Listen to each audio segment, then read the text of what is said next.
బెంగాల్లో హిందూ మహిళల తిరుగుబాటు అన్నటువంటి సంచలనం సృష్టిస్తుంది. అది కూడా మహిళా ముఖ్యమంత్రి అయినటువంటి మమతా బెనర్జీకి వ్యతిరేకంగా. ఎందుకయ్యా అంటే అక్కడ తృణమూల్ కాంగ్రెస్ తరపున షేక్ షాజహాన్కి సన్నిహితులైనటువంటి టీఎంసీ కార్యకర్తలైన శిబా ప్రసాద్ హజ్రా, ఉత్తమ్ సర్దార్ని అరెస్ట్ చేయాలని వీళ్ళు డిమాండ్ చేస్తున్నారు. ఎందుకు అంటే ఈ మహిళలు ఫిబ్రవరి 8 గురువారం నుండి పశ్చిమ బెంగాల్లో నార్త్ 24 పరిగణాలు జిల్లాల్లోని సందేశ్ ఖాళీలోని పలు ప్రాంతాలు చీపుర్లు, పలుగులు, కర్రలు పట్టుకుని కనబడ్డ టీఎంసీ వాడిని అలా కొడుతున్నారు.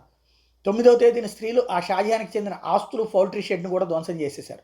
ఆందోళన 3వ రోజైన శనివారం, అలాగే 4వ రోజైన ఆదివారం నిరసనలు పెద్ద ఎత్తున వస్తున్నాయి. సందేశ్ ఖాళీలోని వివిధ ప్రాంతాల్లో 144 సెక్షన్ విధించి 16 పంచాయతీల్లో ఇంటర్నెట్ వినియోగాన్ని కూడా నిషేధించారు. అసలు ఏం జరిగింది వీళ్ళంటే షాజహాన్ వాడి అనుచరులు కలిసి అందంగా కనిపించే హిందూ యువతుల్ని మాత్రమే, వివాహిత స్త్రీలను కూడా వాళ్ళ ఇళ్ల నుండి అపహరించి రాత్రికి రాత్రే అక్కడ ఉన్నటువంటి తృణమూల్ కాంగ్రెస్ కార్యాలయానికి తీసుకెళ్లి వాళ్ళని పాడు చేసి వాళ్ళు పూర్తిగా సంతృప్తి చెందిన తర్వాత మాత్రమే వెనక్కి పంపుతున్నారట. విక్రమార్కుడు సినిమాలో ఉంది కదా, సేమ్ ఇప్పుడు బెంగాల్లో నడుస్తుందన్నమాట.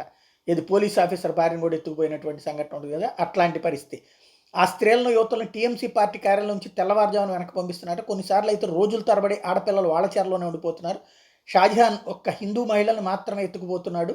కాబట్టి వీడు మహిళల మీద కాదు, పర్టికులర్గా హిందూ మహిళల్ని ఇట్లా చేయడం మీదనే ఉన్నారంటూ మిగతా మహిళలందరూ కలిసి ఇప్పుడు ఉద్యమం చేస్తున్నటువంటి నేపథ్యంలో పెద్ద సంచలనం అవుతుంది. వీడు ఎంత దుర్మార్గుడంటే రీసెంట్గా ఏదైతే సిఆర్పిఎఫ్ వాళ్ళ మీద దాడి చేయించింది, రేషన్ కుంభకోణంలో ఈడీ వాళ్ళు విచారణకు వస్తే సిఆర్పిఎఫ్ వాళ్ళ మీద దాడి చేయించినటువంటి దుర్మార్గుడు వీడు. కాబట్టి వీడిని కాపాడడానికి మాత్రం మమతా బెనర్జీ ప్రయత్నిస్తుంది, ఆ ప్రాంతపు ఓట్లను దృష్టిలో పెట్టుకుని.